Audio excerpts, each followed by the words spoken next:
Hello, friend. Welcome, Carm Capriato, and a special recording from Vision 2020. With me is Rick White, who discusses the importance of lift safety, and it must be everyone's concern. The statistics of deaths due to lift accidents has ballooned to 17 within the last 18 months. It's an alarming number, and that is why you need to listen to this episode. There is a safety course and special training you need to require in your shop, and Rick talks about it. If you're found at fault, it is going to be very painful. Not even that. How do you live with yourself? How do you come to work knowing someone died there?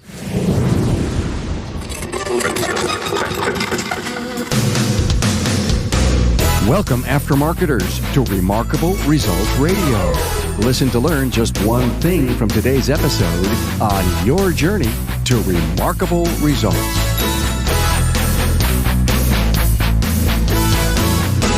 Hello, friend. Carm Capriato, the Aftermarket Podcast Guy, pursuing excellence and quality content through the essential voices of the aftermarket. Hey, I've got a tip for you.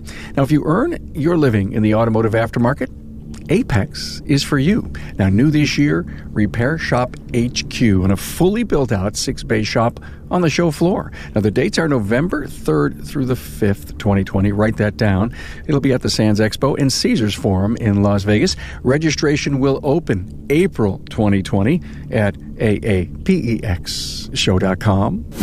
I do hope that when you listen to the Aftermarket's premier podcast that you are picking up at least one new idea, trend, or insight. Hey, we strive to keep our topics fresh. However, with the recent COVID-19 issue, I've decided to bring insights on dealing with the pandemic from your peers into audio form. Now, for every episode that has to do with strategies for COVID-19, go to my homepage, remarkableresults.biz, and the special section on COVID-19 episodes. It will be there until we're behind this unprecedented time in our lives.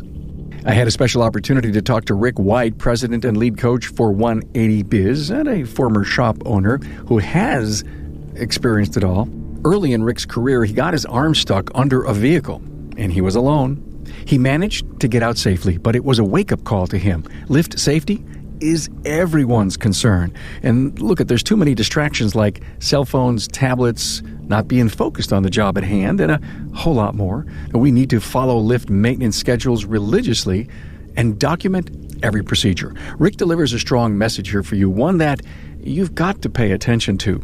Find the talking points for this episode and the link for online lift certification and safety at remarkableresults.biz/E522. Now, I know you know how easy it is to get distracted, and we're human. We make mistakes. Awareness and a heightened safety profile in your shop helps prevent catastrophic accidents.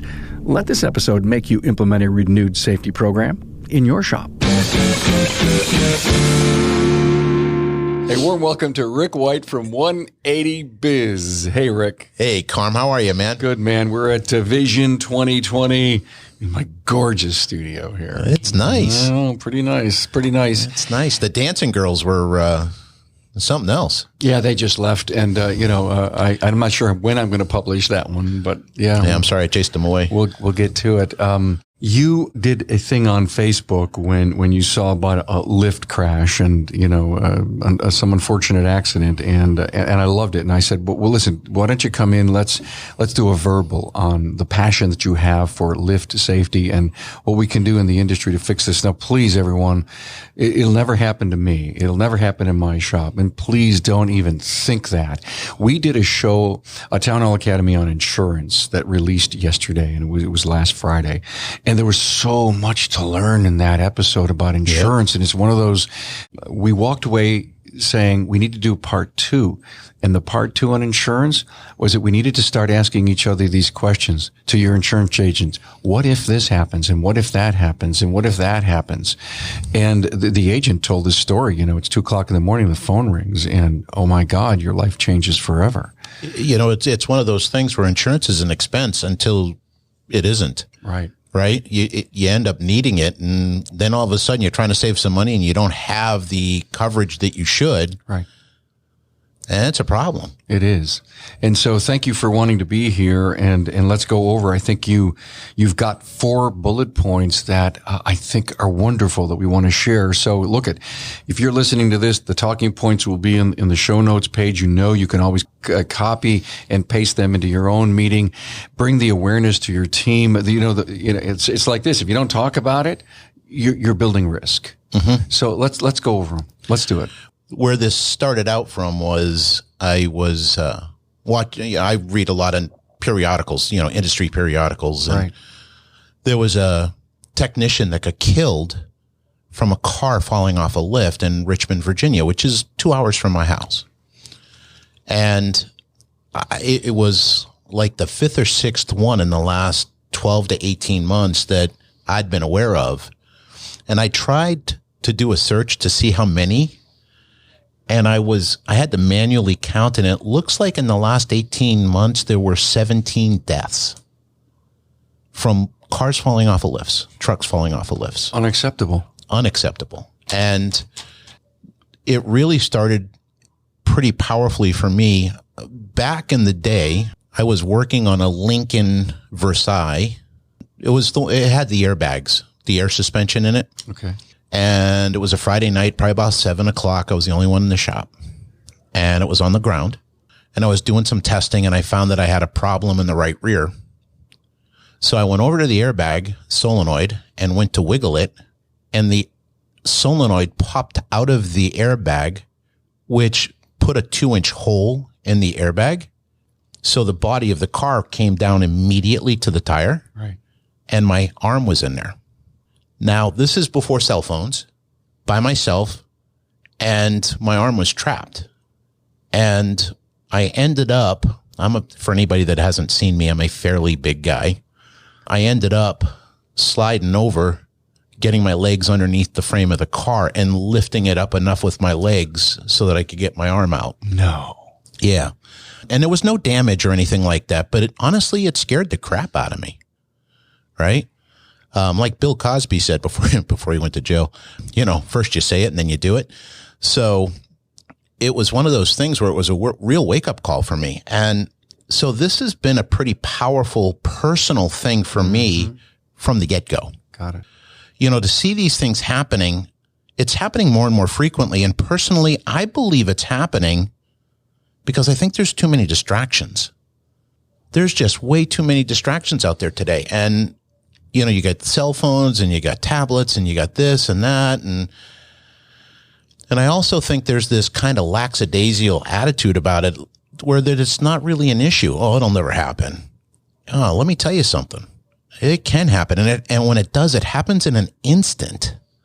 It's not something like that happens over time. It's like right now. Sure. So, one of the things that's really important is you need to implement an annual training program for everybody in the shop. And there's some really great online, autolift.org is just a great association. They're the ALI Institute. They have a certification program, and it's, Carm, take a guess at how much it is per tech. $20. 16. I was close. You were close. I mean, who can't afford that? Okay. Now, it needs to be done annually because we have to remind ourselves. Rick, is OSHA looking for those if they come by or not? Oh yeah. They shut the shop down. You're shut down. If there's a fatality in the shop.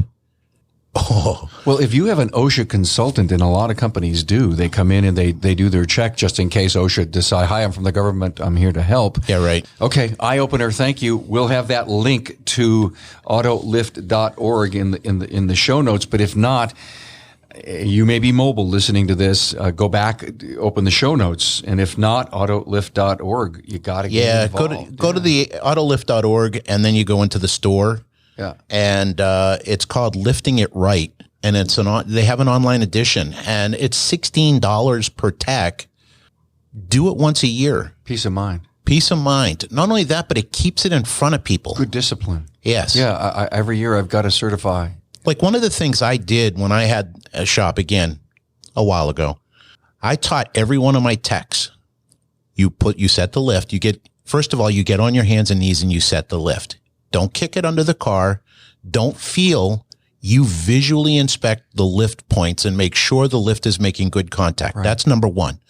Number two, you lift the car up about 6 inches. You stop and you wiggle the ever-loving crap out of that car. Grab the bumper and just up and down on it to make sure that it settles and it's not going anywhere. Right. And then you put it up and make sure the safety latches are on. Yeah. Okay. So many shops, they're either disabled or they keep them open. Out of the 18 deaths, was there any research as to exactly how it happened? Very, very hard to get data on any of it other than just the news story. What if I was able to call an insurance agent like I did last week who was on the show and say, can you get us statistics about that? They might be able to. Yeah. I tried going to OSHA. Yeah. I did a search on, workplace deaths, automotive repair lifts, and really couldn't get anything. And it might have just been I wasn't looking it up the right way. Yeah, I got it. Yeah. But get certified. Get your shop certified. This is not something you want to play with, because I'm going to tell you right now, if you're found at fault, it is going to be very painful. Not even that. How do you live with yourself? How do you come to work knowing someone died there on your watch? It's life changer. Oh my gosh, I can't even imagine it. The next thing, follow the maintenance schedule on your lifts religiously. You should be looking at the fluid levels every day. You should be inspecting it for leaks every day. You should be looking at the cables and making sure they're not frayed every day. You should be, there's a whole thing that you got to do daily, weekly, monthly. Once a month, we actually torqued the nuts holding it to the floor. And people are like, you're supposed to do that? I said, get me a wrench. Watch this. And these suckers are loose. Now, what do the lift companies do? They set them up in shows and they don't have them bolted to the floor, and they show you how you can pick up a car and it's nice and stable. Not me, man. It's not worth it. Get it done. They put the holes in there for a reason, don't they? Oh, yeah. It's kind of like, when you put a car back together and you're like, do I really need this bolt? Trust me, you need the bolt. And so I think about when you put processes together and how important they are in a business, that this just needs to be part of the daily work. It's part of the process. Have your maintenance guy do it. If you have someone that's cleaning the shop and emptying the barrels and stuff like that, just have them do it. Yeah. Have a checklist, though. Have it documented on each lift so that you can see it. Okay? I agree. Good points. The next thing is, like I said, is the distractions. It could be the single biggest problem because we're not paying attention. We're not focused on the moment. Correct. We're either thinking about yesterday, we're thinking about later today, we're thinking about the future, we're thinking about the fight we had with our spouse, we're thinking about what are we having for lunch, we're joking around with the guy next door, we're on Facebook and kicking the lift in underneath, we get a text or we get a phone call. We've got to remove the distractions. We got to understand, people are literally trusting you, your shop, your people, you, with their very lives. When someone hands you their keys, they're like saying, here, take good care of me. You think you're seeing a car sale. You think you're, a repair and dollars and stuff like that. We got to step back a little bit and recognize these are people that are literally trusting you with their lives. And I think that's an important thing to remember. Distractions kill. I'm not proud of it, but one time we had a tire that didn't get tightened. My tech was working on the vehicle. The advisor came out and interrupted him. The tech walked away, and he's saying to himself, okay, I got to tighten the back tires up. He came back and said, okay, the back tires are tightened. The back tires are tightened. I'm good to go. Well, this woman had a little baby, drove about 10, 15 minutes, their back tire fell off. Now, thankfully, it just plopped over. We fixed it and everything like that and ate a whole bunch of crow. Rick, how often does this happen? I'll tell you what, more than you want to admit. It happened to my son. More than you want to admit. I'll tell you what, I had my vehicle in for a state inspection in Virginia, and my wife was driving it, and she goes, Rick, this thing's vibrating something awful. The right front tire was falling off. You're telling me a story. I'm telling you I had a personal experience with it from a great friend's shop. I guess if he wasn't a friend and I didn't know him really well and his intentions were good, I would have never gone back. Right. That's what happened to me at that shop in Virginia. I never went back. First time I went, I was like, okay, thanks. Trust me, it's life or death. Yeah. And we've got to remember that. And you know something, we're not expecting perfection. You can't, because perfection is the lowest standard you can actually set for yourself, because it's not possible. Rick, am I wrong thinking that my son's life was at risk with this? Could have been. Could have been, right. Could have been. The tire, boom, the car went down and the tire kept going. I'll tell you what, one time, and this was years ago, I was driving down the road and there was a Chevy Nova coming the other way, and all of a sudden one of the tires was following me. Yeah. Right? Just this past year, I was driving down Route 95 in Massachusetts, and I was going to my son's house, and, grandkid visit. And you know all about that now, don't you? Yeah. So, oh, by the way, grandfather, best job in the whole world. It is. So we're driving down, and literally there was a car over here I was in the passing lane because I'm from Massachusetts and that's where you drive. But there was a car in the third lane, and all of a sudden it was a little Ford Escort, Escort-ish kind of car. No, not an Escort, but something like that. Fiesta? No. It was newer. But all of a sudden took a hard left and hit the wall 2 cars ahead of me. And as I drove by, the left front wheel was cocked all the way over to the left. The right wheel was straight. So she broke a tie rod. Sure. Okay. This is stuff we got to know. And it's not about being perfect. It's about having the processes in place so that you are double checking everything. Yeah. Right? So one of the things you can do, like in the case of the tires, is have your tech document the torque on the tires. Have your tech document tires torqued. Right. Check. Right. Right? Road test them, bring them back, torque them again. Right.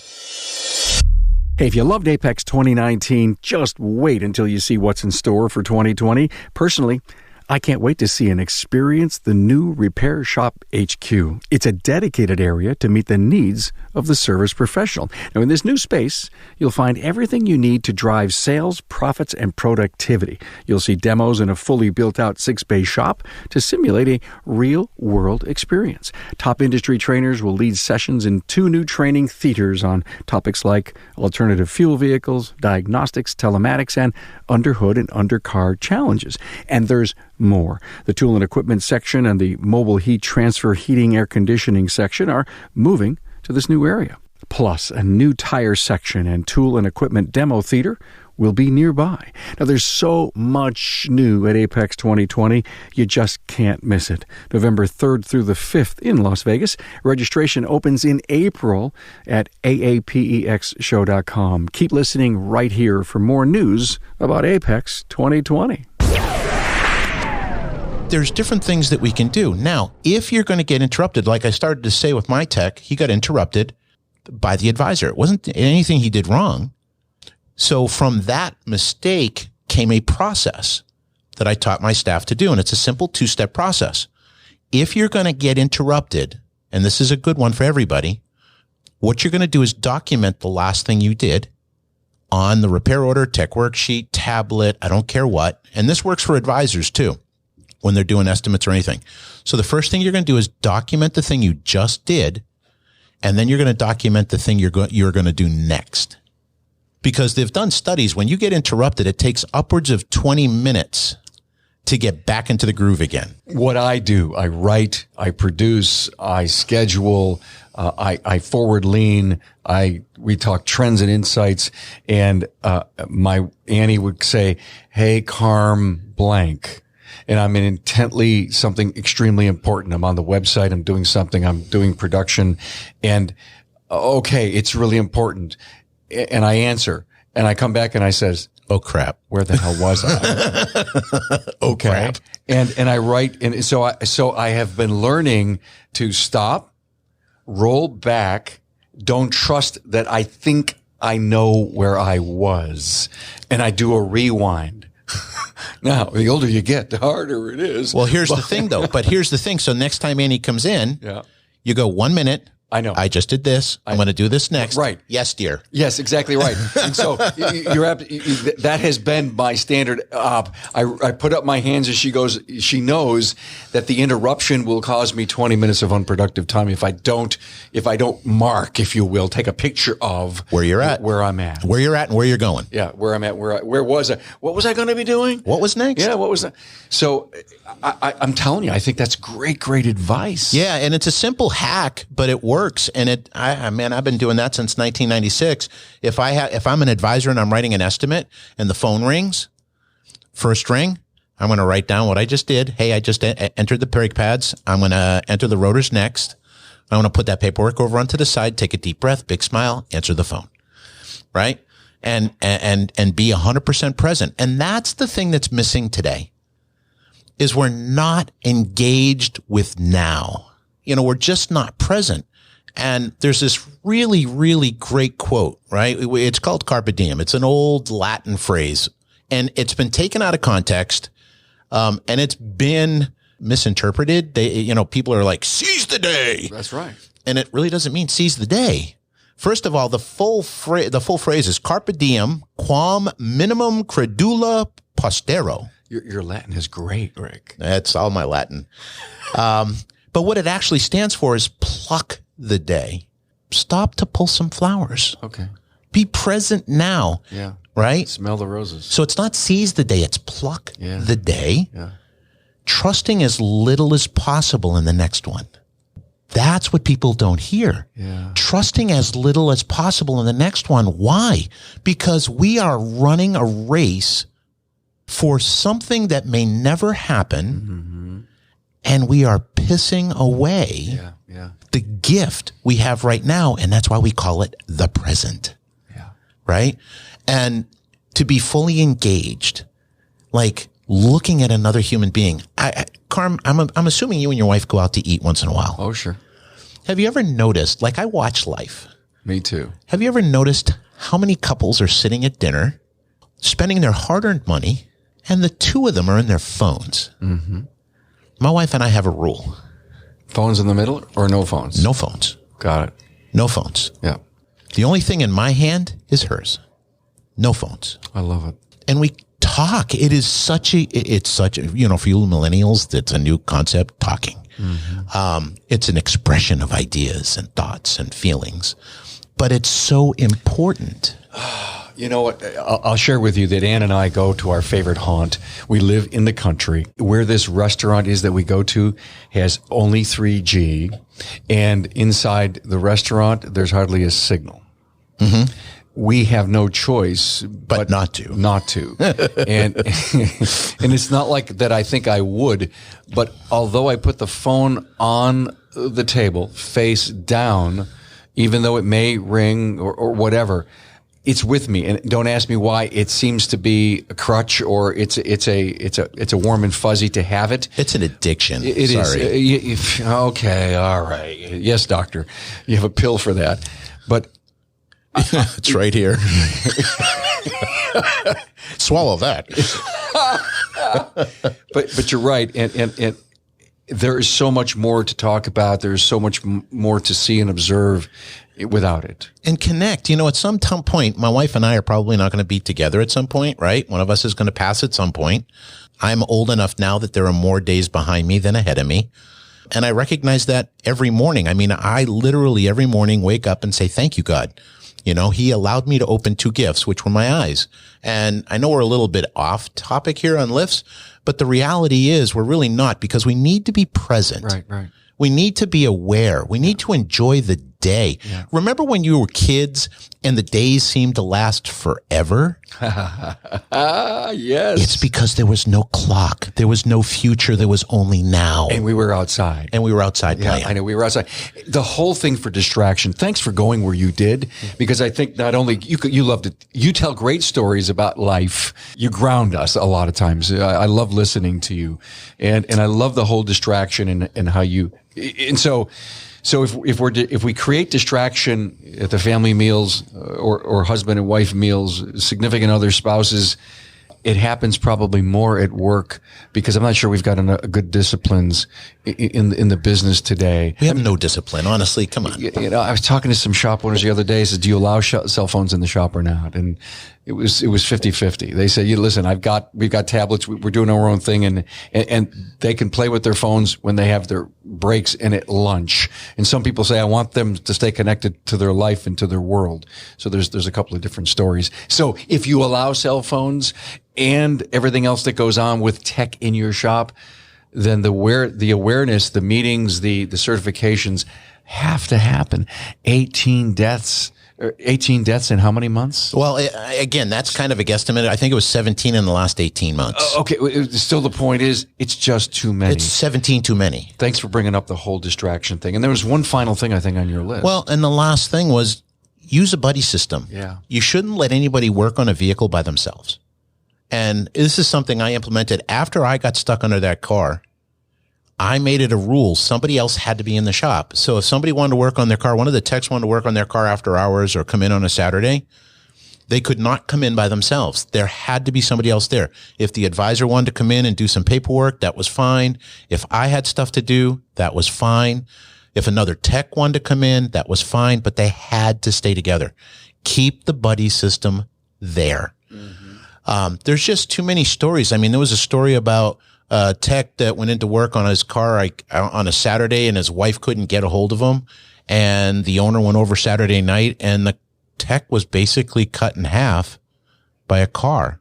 I had a client in Fort Walton Beach, Florida, truck shop, was working on a dump truck. The father was the owner of the shop and was working on the back of it. And the tailgate, this is the big dump, 6-wheel dump truck.